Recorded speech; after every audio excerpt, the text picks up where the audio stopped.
ان کا منگتا ہوں جو منگتا نہیں ہونے دیتے، میرے آقا مجھے رسوا نہیں ہونے دیتے، اپنے منگتوں کی فہرست میں رکھتے ہیں مجھے، مجھ کو محتاج کسی کا نہیں ہونے دیتے۔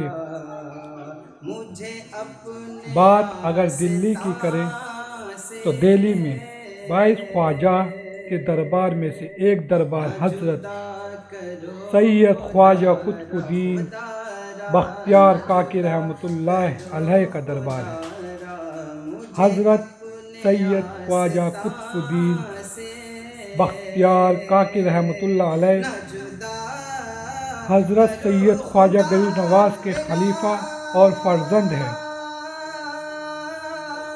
ایک روز نبی صلی اللہ تعالی علیہ وسلم نے حضرت سید غریب نواز کو فرمایا، خواجہ قطب الدین ہمارا دوست ہے اور تمہارا خلیفہ بنے گا، تمہیں جو نعمت سینہ و سینہ تمہارے بزرگوں سے ملی ہیں، اس سے بہتر قائم مقام نہیں مل سکتا۔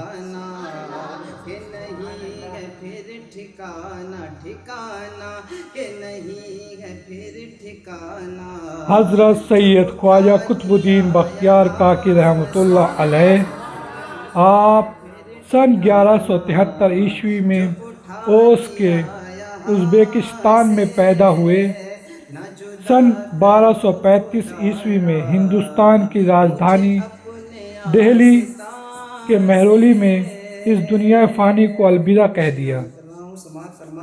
حضرت سید خواجہ قطب الدین بختیار کاکی رحمۃ اللہ علیہ کی والدہ ماجدہ فرماتی ہیں، جب آپ میرے شکم میں تھے تب نصف شب کے بعد ایک پہر دن کا بلند آواز سے اللہ اللہ کا ذکر کیا کرتے تھے۔ جس وقت آپ اس عالم فانی میں تشریف لائے، ایک میرا گھر نور سے معمور ہو گیا۔ حضرت سید خواجہ قطب الدین بختیار کاکی رحمۃ اللہ علیہ آغوش مادر میں ہی ابتدائی تعلیم سے فارغ ہو چکے تھے اور باقی 15 پارے 4 یوم میں آپ نے یاد کر لیے۔ آپ اہل رسول یعنی امام حسن اور حسین کی آل سے ہیں۔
اسی سنگ آستاں پہ کسی دن فنا بھی ہوگا،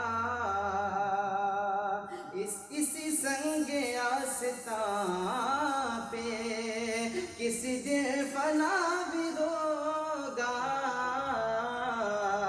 اسی سنگ آپ آستاں پہ حضرت سید خواجہ کسی دن نظام الدین فنا اولیاء بھی رحمۃ اللہ علیہ کے ہوگا، دادا پیر ہیں۔ اسی سنگ حضرت سید خواجہ نظام آستاں الدین پہ اولیاء رحمۃ اللہ علیہ اپنے دادا پیر کا ایسا احترام کیا کرتے تھے، آپ سے کوئی غلطی یا گستاخی نہ ہو جائے، اس لیے آپ سید خواجہ قطب الدین بختیار کاکی رحمۃ اللہ علیہ کی چوکھٹ پر اسی پتھر پر کھڑے ہو کر ادب اور احترام کے ساتھ سلام پیش کیا کرتے تھے۔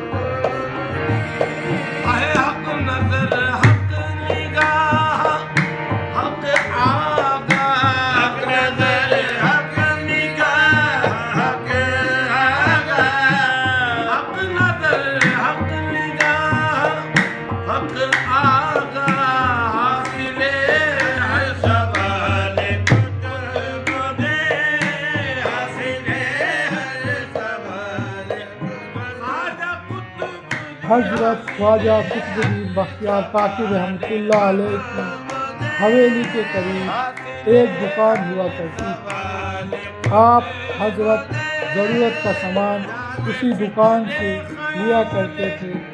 ایک روز آپ کے پاس سامان لینے کے لیے کچھ نہ تھا تو دکاندار کی بیوی نے آپ کی جوزہ سے طعنہ کشی کی۔ یہ بات حضرت کی جوزہ کو ناگوار گزری اور حضرت خواجہ قطب الدین بختیار کاکی رحمۃ اللہ علیہ کی جوزہ نے سامان لینے سے صاف انکار کر دیا۔ تب حضرت خواجہ قطب الدین بختیار کاکی رحمۃ اللہ علیہ کی طاق سے گرم کاک آ جایا کرتی تھی اور آپ نے اپنی جوزہ کو طاق کی طرف اشارہ کر کے فرمایا، آپ کو جو بھی حاجت ہو بسم اللہ پڑھ کر اس طاق میں ہاتھ ڈالو اور آپ کی حاجت پوری ہو جایا کرے گی انشاءاللہ۔